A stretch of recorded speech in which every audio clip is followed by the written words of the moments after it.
Сегодня 17 сентября 2018 года, День спасателя.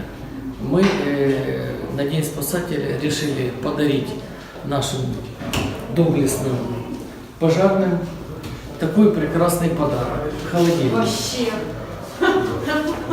Мы обратились с просьбой к радикальной партии Олега Ляшка, и народный депутат Сергей Рыбалка отреагировал на наши просьбы и купил для пожарной части прекрасный холодильник. Теперь мы желаем, чтобы у всех пожарных было всегда в холодильнике достаток, и чтобы всегда у них были наполнены желудки и сухих рукавов всего.